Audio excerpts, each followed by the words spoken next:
Assalamualaikum warahmatullahi wabarakatuh.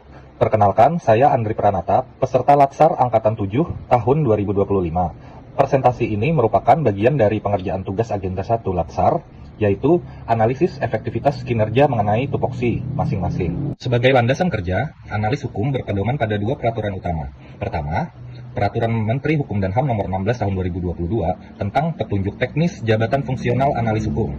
Yang kedua, Peraturan Menteri Pan-RB Nomor 51 Tahun 2020 tentang jabatan fungsional analis hukum. Kedua aturan ini menjadi acuan dalam pelaksanaan tugas sehari-hari. Berdasarkan pasal 8 Permen Pan-RB Nomor 51 Tahun 2020, tugasnya meliputi 1. Mengklasifikasi peraturan perundang-undangan terkait isu hukum. 2. Mengidentifikasi isu hukum aktual di masyarakat. 3. Mengumpulkan bahan dan data untuk masalah hukum yang berpotensi sengketa. 4. Memantau pelaksanaan peraturan yang terkait dengan instansi pemerintah. Singkatnya, analis hukum bertugas memastikan semua produk hukum terdokumentasi dan diterapkan dengan baik. Sayangnya, masih ada beberapa kendala dalam pelaksanaan tugas ini, seperti 1. Belum ada pengklasifikasian produk hukum di instansi.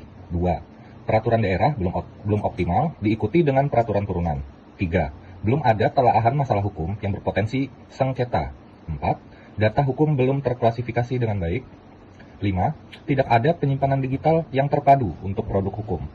Isu-isu ini perlu segera diatasi untuk mendukung kinerja yang lebih efektif. Dari kelima isu tadi, mana yang paling prioritas? Dengan metode APKL, yaitu aktual, problematik, kehalayakan, dan layak, kita menilai setiap isu berdasarkan skor. Hasilnya, 1. Isu belum ada pengklasifikasian produk hukum menempati peringkat pertama dengan skor 20.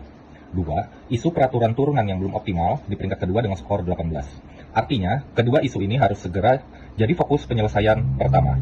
Metode lain, yaitu USG atau Urgency, Seriousness, dan Growth, juga menunjukkan hasil yang serupa, yaitu isu pengklasifikasian produk hukum tetap yang terpenting dengan skor 15. Diikuti isu peraturan turunan dengan skor 13, dan penyimpanan digital dengan skor 12. Kedua metode ini sepakat, pengklasifikasian dan inventarisasi hukum adalah masalah utamanya. Lalu, apa akar masalahnya? Fishbone diagram membantu kita melihat penyebab isu utama dari 4 aspek, yaitu 1. Manusia, 2. Material, 3. Metode, dan 4. Teknologi. Dari sisi manusia, yaitu kurangnya pemahaman tentang inventarisasi hukum.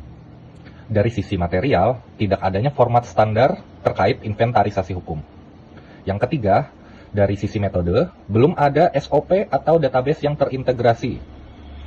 Yang keempat, terkait teknologi, yaitu sistem penyimpanan digital yang masih belum ada.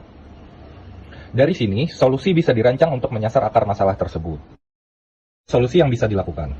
Yang pertama, yaitu melakukan sosialisasi akan pentingnya inventarisasi hukum beserta panduannya.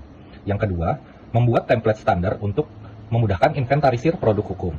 Yang ketiga, menyusun SOP tata cara inventarisasi.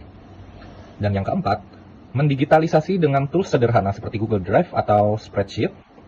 Dengan langkah-langkah ini diharapkan isu utama bisa teratasi secara bertahap. Demikian presentasi dari saya. Terima kasih atas perhatiannya. Jika ada pertanyaan atau masukan, saya dengan senang hati akan menjawab. Sekian dan sampai jumpa. Assalamualaikum warahmatullahi wabarakatuh.